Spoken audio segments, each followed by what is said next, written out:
What's going on, everybody? Thanks for tuning in to another episode of the Bronx Attorney Broadcast. Today's episode is with Phil George of Driscoll George LLP. We're going to discuss how during the coronavirus pandemic, Phil bought a law firm. This is also a very special episode for me because Phil was my first friend at law school. And I don't think that he realized when I asked him if I could sit next to him that first day at lunch, what I really meant was for the next 3 years. I hope you enjoy this episode as much as I enjoyed creating it. Thank you for listening to this episode of the Bronx Attorney Broadcast. Please like, review, and subscribe so we can help the channel continue to grow. And if you're interested in connecting with any of the guests, please let me know, and I'd be happy to make the introduction.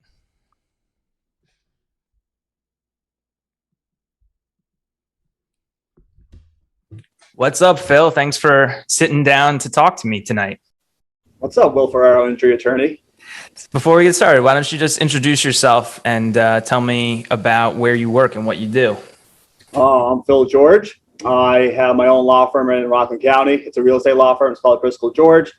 It is with my other law buddy, someone you might have heard of, Brian Driscoll. So Driscoll, Brian Driscoll, George, Philip George. We do real estate law in Rockland, Westchester, New York City, and Long Island. All right, cool. And so why don't you give us a little bit of background on you? Where'd you grow up? Where'd you go to school? Stuff like that.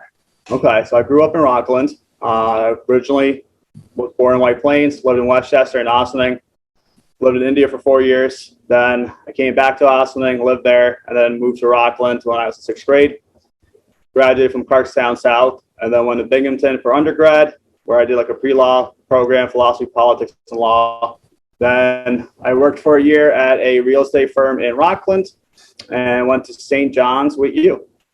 All right. That was pretty quick and succinct there. That's it. It's about being brief and concise. People want you to get to the point, not the whole fluff, Will. So at what point in your life did you realize that you wanted to be an attorney? I think from a really young age, somewhere in like middle school, high school, I wanted to be an attorney. I always liked lawyers that could present themselves well in court, that could, defend a client. And I thought that good legal advocacy was an important skill. I'm also Indian, so my parents were always like, you got to be a doctor, lawyer, engineer, something like that, right? So they don't want to go to school for long enough to be a doctor. Hated math, so they want to be an engineer. And okay. I guess law is what it is. And so it was just a process of elimination. Which I thought would be like, oh, this is the easier one. And then we realized how hard law school and the bar exam was. Right. And so did you also know that you wanted to be a business owner, or did that come later?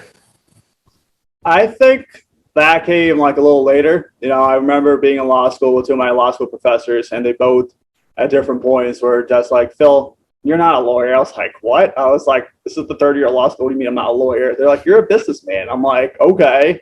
Like, what type of business would you want? And I was like, I don't know, be a real estate developer, and they're like, yeah, that's more fitting. Like, you're a businessman. Like, that's what you should be doing. And I was like, okay. But they're always, everyone's supportive of the skills that you get from law school, like that analytical ability, the ability to communicate. And I think it comes in handy when you run your own business. That's a pretty shocking thing to hear 2.5 years into law school. Like, you're practically done at that point. You should do something else with your life. Yeah. Yeah. And so how did you choose St. John's? Oh, pretty easy. Most financial, tuition support and scholarship money. And then also the firm that I worked at in Rockland, the partner there was a St. John's guy. So he put me in touch with Helena Quinn at St. John's. Really just kicked it off with her and got in. And it was this perfect decision. Yeah. Well, I'm glad you did. I'm glad I did too. Otherwise, we wouldn't be doing this today. Yeah, that's true. So before you became a business owner, you're owning your own law firm, you worked for some larger firms for other people. And what was that like? No, I mean, I thought it was a great experience, because the partners that I were with were very hardworking, very diligent, were successful. They did what I did, in which they broke up from a larger law firm. They created their own firm. So we were in that growing stages, and you can see, they were sharing space, but they were bringing in money. So other offices were starting to like buy their own office. They were getting furniture. They were expanding the technology that they had. And I thought that that was just a phenomenal experience to get because you got a lot of good training. You had access to partners, and you could also just see the business end of what a firm, starting from nothing is doing. And now they have their own spaces. They have all this great stuff that wasn't there, 2-3 years into when I first started there. Do you think that's something that you could have done forever, or did that always have an expiration date on it? No, I think it had an expiration date, which I had time to think about during the pandemic, because when the pandemic hit, I quit my job in May or June of 2020. And then it's like, all right, I'm going to start this firm. And the firm was up and running by August of 2020. So it was just having that ability to sit at home and think about it and be like, can I do this forever? Billing, working for somebody else, all this type of stuff. Thinking about those conversations with my law school professors about how I'm much more of an entrepreneur and a businessman. And I was like, you know what? I'm living at home right now. This is the perfect time to do it. And so I just took that risk during the pandemic. So did this opportunity present itself while you had the other job, or did you quit that job and then this opportunity arose? So this opportunity came like immediately after law school. The firm that I used to work with in Rockland, the partner was like, listen, I want to leave. I don't want to be a lawyer. I want to do other stuff with my life, choose other options. And he bluntly asked me, he's like, I think you'd be great. You love, networking. You love clients. You love real estate. This would be a perfect opportunity for you. And I was like, no way, dude. Do I want to come back to Rockland County, be a lawyer in Rockland? Yeah. I was like used to New York City. I was used to going to court in the city. I had all these big goals. And I was like, no shot. All right. And then he came back again. And he's like, are you happy? And you're like, listen, I'm happy to an extent. Am I like thrilled? Am I like, super pumped every day? No, not really. And he's like, listen, I'm still getting out, I still think, he's like, I had other deals that fell through. It didn't work out. He's like, we can work out an agreement. And I was like, damn. I was like, you're really pushing this, huh? And I was like, this is also very much more interesting, So we sat down in his backyard. We had masks on. We were sitting like far apart from each other on his porch. And I remember going to his house. I was like, your house is gorgeous, dude. Your cars are gorgeous. Like, I know how successful you've been with this business. Right. And I was like, let's talk numbers. Show me what you've made in the last 2 to 3 years, what your buyout will look like, all that type of stuff. And I was just intrigued. And I was like, all right. The numbers are there. It's going to be super hard to do this, but I'm single, I'm smart. I hope, I'm diligent, and let's give it a shot. And thankfully, I think we're doing pretty well for ourselves. Yeah, I would say so. So he kind of worked on you for a while until you finally, agreed to make the change. Yeah. He's always been like a family friend also. So it wasn't like some sales guy coming up and be like, oh, buy my car, buy my law firm. It was this is what you can make out of it. This is what my numbers are. He's like, I'll support you. And he did support me. For 6 months, he stayed on. We worked on the deals together. And honestly, he's like, you're above the curve on this. He's like, I think most people would take like a year to get used to it. He's like, you're ready to run and do your own stuff 6 months into it. He's like, go do it. If you need help and support, I'm here. And that's what we did. So you're probably at this point less than 2 years out of law school. You're admitted to practice for what, a year at this point? Yeah, probably like a year and a half. And so how did you feel did you feel confident? Like, all right, let's do it. Or were you apprehensive? I was totally nervous, I was like, everyone thinks I'm crazy, Yeah. Like, we have good friends, and some of them are like, you can do it. Like, you definitely have what it takes to do it, I appreciated that support. And I was also like super nervous, I was like, if this thing fails and tanks, I don't know what to do. But also my old firm, they were like, you can come back. They're like, give it a shot, see what happens. If you need a job, we love you. You good when you worked here, like, you'll get the job back, And Right. And so I was like, all right, hopefully that's true. So let's give this thing a run, Yeah. I've heard other people say that too, where they're like, the worst that could happen is you go back to what you're doing right now. So why not give it a shot? Yeah, exactly. Like when there's no kids involved, no wife involved, it's like, this is the best time to do it. Were there any growing pains that you had when you were first getting started? Oh, I still think there are growing pains, as like, because you keep expanding, there's still stuff you want to do. There's more volume that comes in now. But when we first started, yeah, there was growing pains. It was getting your name established. There's a pandemic, so it's not like you're going face to face with people, and you have to learn how to run a business. You're not just a lawyer. Like, the law part was fine. You can get that. There's always answers to it, but then there's accounting. There's payroll. Like, I started paying someone's salary from day one, Right. There's insurance costs. There's rent. There's printers. There's, technology, like paying for Zoom and all that type of stuff that you have to deal with.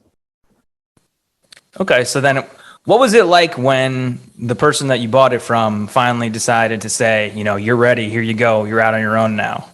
It's nerve-wracking, it was like, all right, he's like, give it a shot. And it's like, you got to challenge yourself. And I think that's what I did. And I think I took the challenge. And I remember there were, so many long hours that were spent at the firm. We'll go be at work by like 7:30, work till about 7, go home, eat dinner for an hour, hour and a half, then come back into the office around 9, work till midnight. And that was like right for a while, And I think that is definitely allowed me to keep everything running and stay on top of this, because it's all about your first impressions when you start off in the business. And I think thankfully that was just super helpful. And from there, there's still growing pains. Now it's, do we want an expansion? Do we want another office? Where do we want another office? Do we hire more support? What type of support? An assistant, a paralegal, all this type of stuff, So I think it just shows that it's good to take the challenge,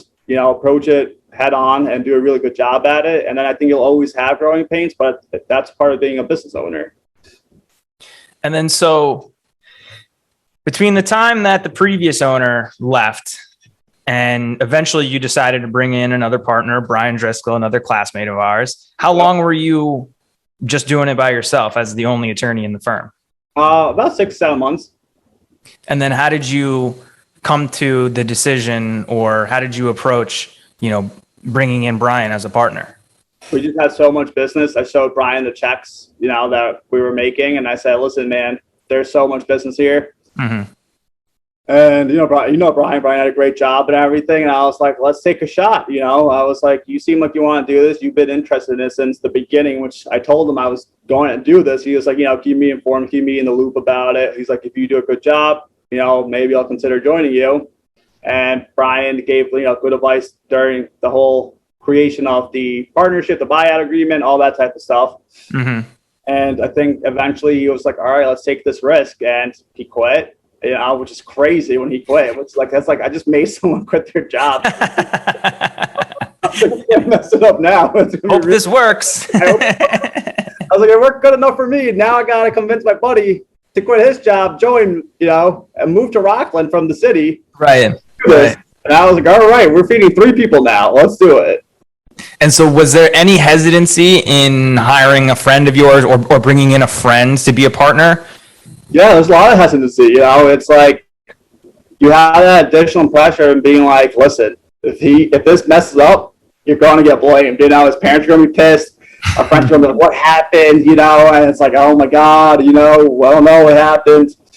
And then there's the pressure of just being like, you have to work with your friend, like your business owners. You're not just friends. It's not like we just go to the bar, or like go to a concert. It's we're seeing each other at work for 8, 9, 10 hours every day. And both of our incomes and livelihoods are dependent on this one business that we run. Right. What was it like? How do you feel with challenges? Like when you get mad at each other, or like, if you have different ideas on how money should be allocated, all that stuff comes into play. But communication is definitely what's helped us the most. Mm-hmm. And what was it like starting, or taking over a business during COVID? What was that like? Especially a real estate practice where, so much of it happens in person, right?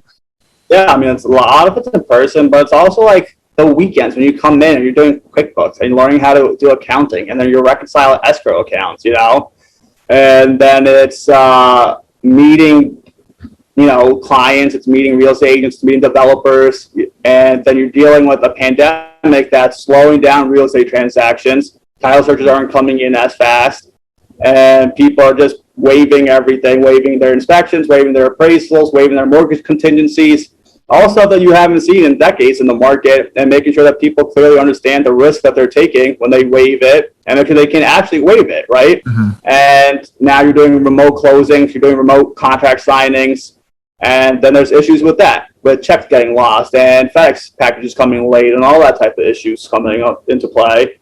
And so I think the pandemic was really good for real estate, in which it made some of it a lot more efficient and faster. Like sellers don't come to closings that much anymore, which is a big thing in other countries. I mean, other states in the country. And so I think that type of stuff has helped to make more efficient. But at the same time, it led to a lot of challenges. And I think people appreciate going to closings just because you know when you get the check, you know all the documents are signed. You're not just sitting there waiting for the phone to ring with an issue. Mm-hmm. So that you know when you leave the closing table, either I have my check or the deed has been signed to me and, we're good to go, right? Is that essentially what you're saying? Yeah, exactly. But at the same time, it's nice not to be there. You can do work, and then you're waiting for wires to hit your account, and you just tell your client, listen, I'll call you at the end of the day. And so when the deal is actually finished, so there's that nice convenience aspect of it. Like all the commercial deals that we do, those are all remote. Those are all wires. Your client comes in, they sign the documents, and then you send it to the lender and to the other side, and that's it. Do you prefer to do the in-person closings or the in-person transactions, or do you prefer the remote?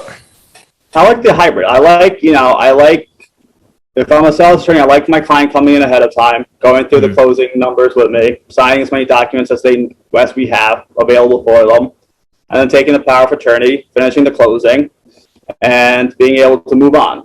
Because a lot of times, sometimes there's a little bit of unhappiness or resentment between the parties in a transaction. There's walkthrough issues, and people say snarky comments, and they can sit in my conference room for 2-3 hours yelling at each other. And it's like, this is a waste of time. Yeah. I was like, what are we arguing about over here? The washing machine? Like, let's move on, Mm-hmm. People get hung up on little things like that on real estate transactions, right?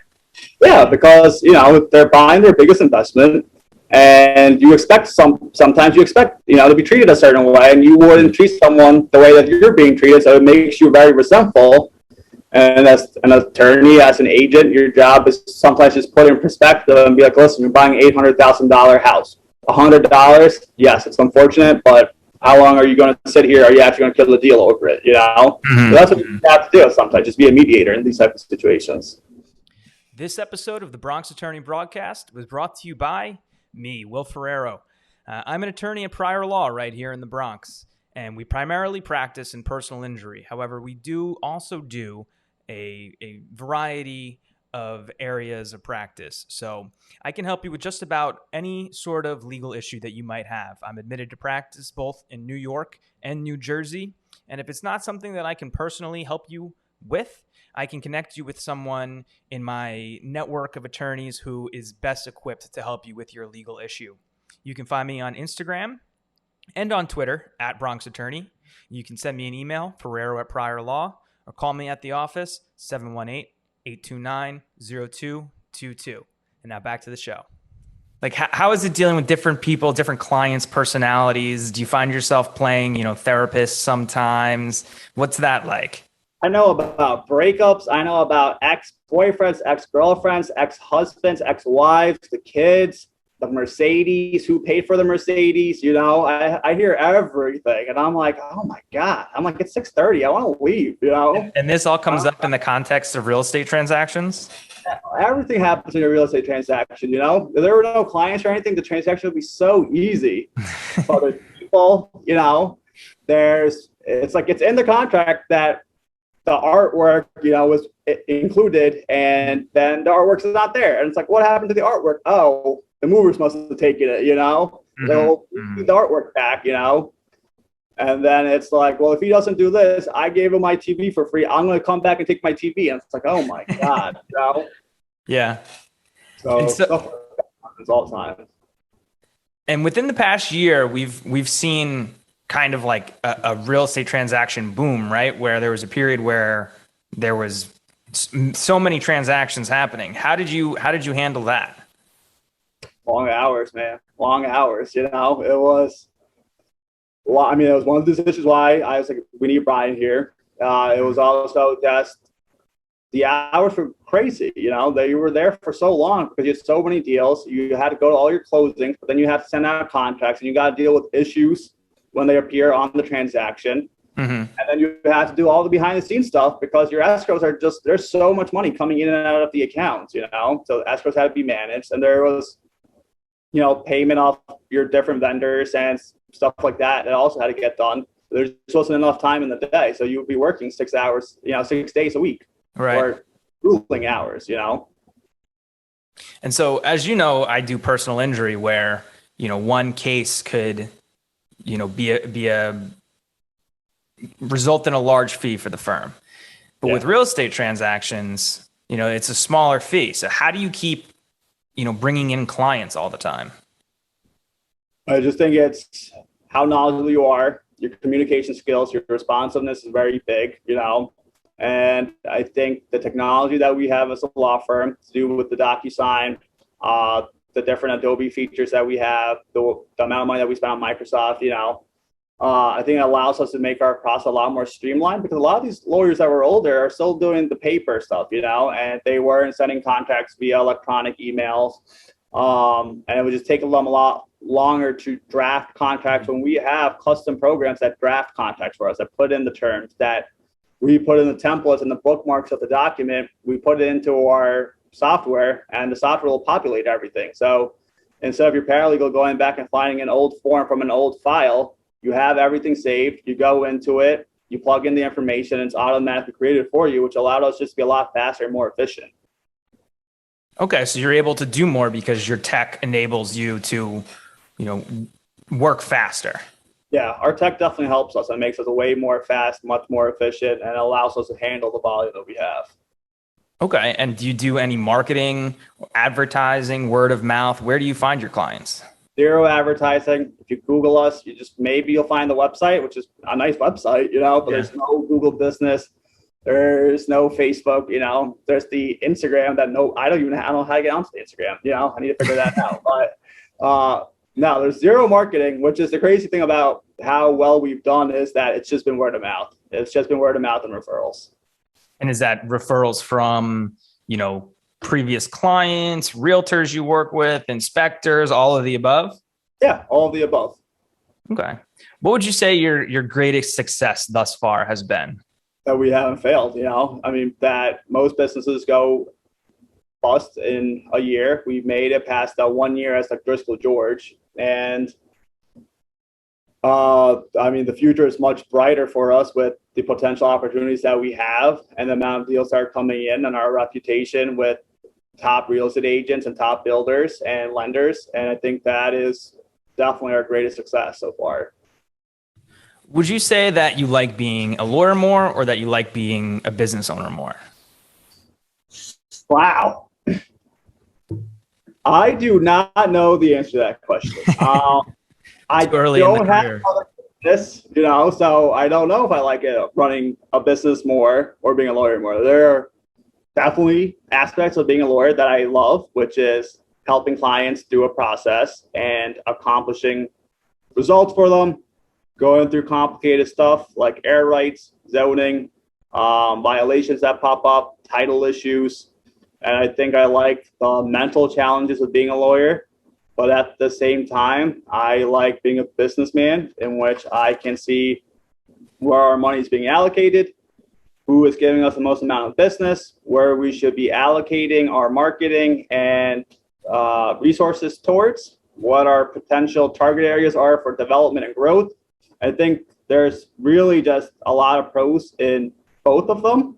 Mm-hmm. So like right now, I always said that having my own law firm is what would make me the happiest as a lawyer, just because I enjoy what I do in real estate transactions. Most of the time, people are very happy at the end of their real estate transaction, but I also enjoy business because I love seeing what my hard work and fruition leads to.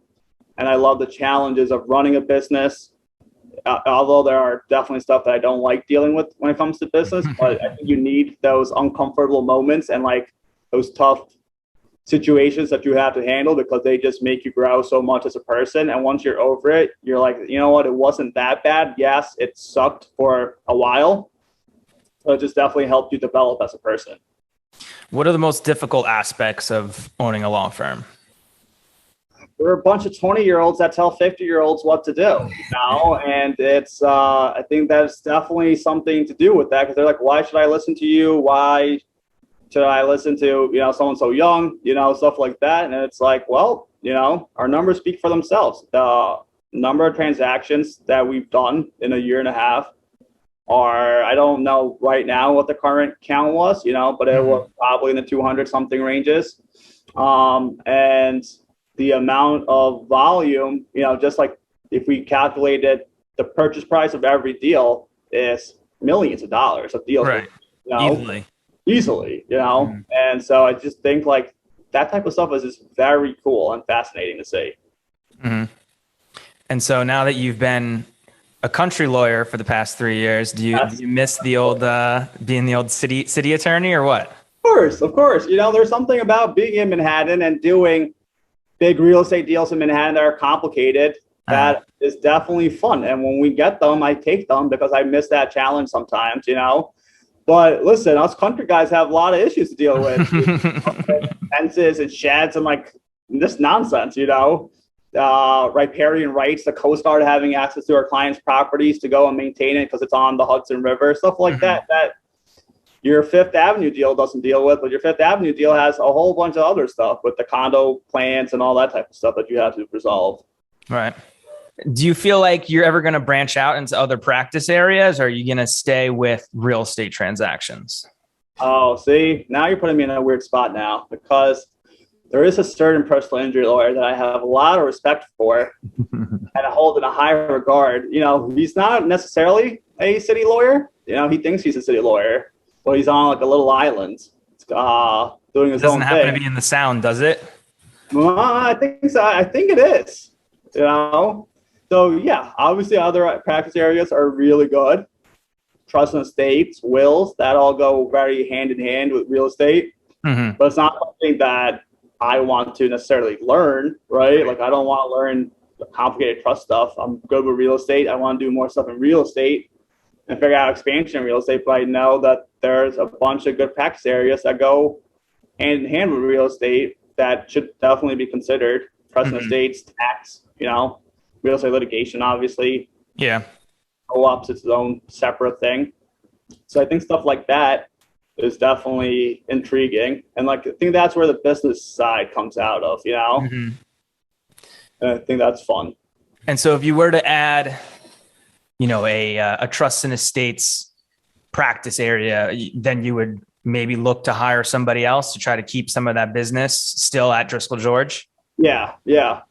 But hiring is its own complicated thing, because after a while, then you have contracts, you have partnership agreements, high-end stuff. And once we would have to hire like other friends of ours to like make up those agreements, and they're very expensive, some of our friends, and they cost hundreds of dollars, if not thousands of dollars an hour.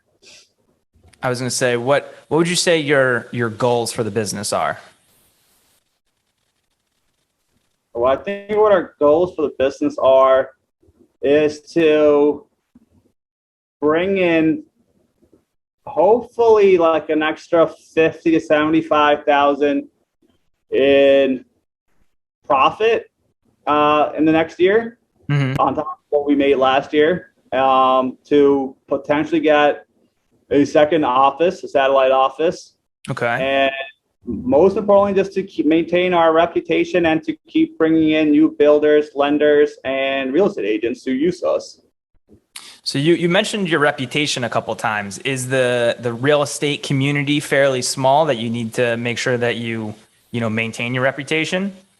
Reputation's, I think, very important in real estate, just because there are so many different real estate agents, real estate attorneys, lenders, title, right? Not so many, but there's a good amount, but it's all so interconnected, in which you deal with the same, in Rockland, it's probably the same 5 to 7 to 10 attorneys that you deal with, the same 4 to 5 title companies, and big real estate agents, there's, who the big real estate agents are and who does it part-time. There's a very clear difference in their knowledge of the process, their contacts, and what they bring to the table. And so you want to make sure that it's easier for us to do business with agents that are in it full time, are dedicated to it, and treat it as a profession, instead of sometimes real estate agents that just treat it as a part-time gig in which they sell 3 to 4 homes in a year and walk away with an extra 35, 40 grand in their pocket, And it's just their experience that makes them easier to deal with, or a better experience overall, smoother? Yeah, it's definitely when you have a more experienced agent or someone who really cares about it, that's accessible, work at night and on the weekends over it, and actually knows what they're doing. It's a lot easier because otherwise you do 300 transactions, but then you have this person who does 3 transactions calling you, challenging you, and you have to explain to them, listen, if you do something the way you want it to be done, these are all the risks that you're putting your friend to, risk with. And they don't understand that because they don't do enough of these deals or spend enough time in the business to actually understand. They just think it's you're putting your house on the market, you get the offer, send out the contract, and it's done. But you don't understand all the title issues that come up with it, and why the title issues are important and what average possession is, And they need to be explained that because otherwise you're just jeopardizing somebody's biggest investment. Got it. So, you mentioned the tech that you use and your ability to work faster and more efficiently. Other than that, why should a potential client hire Driscoll George? I just think we come up with creative solutions for our clients. A lot of attorneys are like, no, too risky, don't do it, But then I think we do a better job of explaining the risk, explaining different ways of handling risk, and telling them what each different option that they choose, what the pros and cons of it are. I think the technology makes it a lot more accessible. Our response times are faster. And I think we're able to get work done in a way in which people don't want to come and see their attorney at 2:00 in the afternoon anymore. They want to be able to read their contract, go on a Zoom call, go over it, understand it, and DocuSign. They want to be able to wire their down payments. They don't want to come and give you a check. We have clients who don't even have checks, and we have to remind them that they need a checkbook sometimes for their closing. They're like, well, we're never using the checkbook again for the next 10, 15 years. And I'm like, yeah, I know. Get some sheets. You don't have to get checks now. At least have 3 to 4. Stuff like that. So you mentioned risks. What are the riskiest, aspects of a real estate transaction?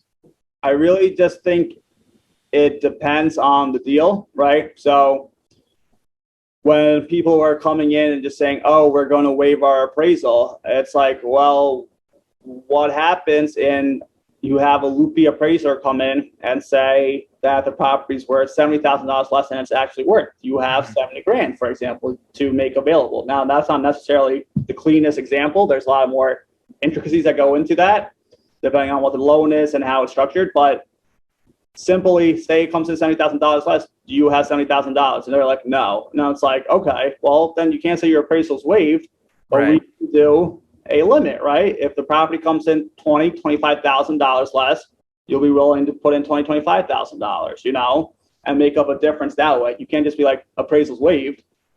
Now, with the way the market has shifted, we have very qualified buyers that can do all cash deals, but a lot of them get financing on the side anyway, if they can still get a good rate. But you see that these people can actually do a mortgage waiver, while in the heat of the pandemic, a lot of these people couldn't waive their mortgage or waive their appraisal, even though that's what the offer sheet was saying. And that's just because, there wasn't that diligence that was being put into it. Everyone's like, oh my God, they're waiving it. But if you actually waive it. Right. And where do you think the real estate market is going now? We're seeing, interest rates kind of go up. Do you think that there's still, is there still the inventory to be, buying and selling at this point? After we saw this crazy surge, what's next? Yeah, I think we were at a point in which there was nothing on the market. Now we're seeing stuff on the market. Now I think the newest challenge is getting buyers to go out and actually put in offers, because people are just expecting the economy to crash, which I don't think it's going to crash. I think it's going to even out, but I don't think you're going to see a recession or anything. But you'll probably see a recession, but it's not going to be anything like what you were expecting in 2008, but people are expecting the market to get worse, so they're waiting and they're not putting in offers as fast as they were. But at the same time, people for a few months were not getting approved for their mortgages because the rates went up so much that they no longer qualified for the mortgage. Now we don't have that issue. Now we're just waiting for buyers to actually like make moves on some of the properties that are listed. Gotcha. So say there's somebody listening to this right now that has a job that, pays them well. They work for somebody else, but they got that itch feeling in the back of their head where they're like, I really want to go out and I want to do it on my own. And, I want to open up my own firm. What would you tell somebody like that? What advice would you have for them?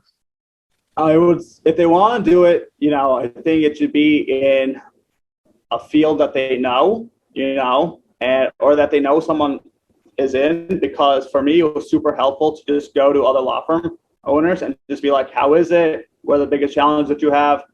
How do you make your firm successful? I feel like a lot of people are willing to share that knowledge and information to you.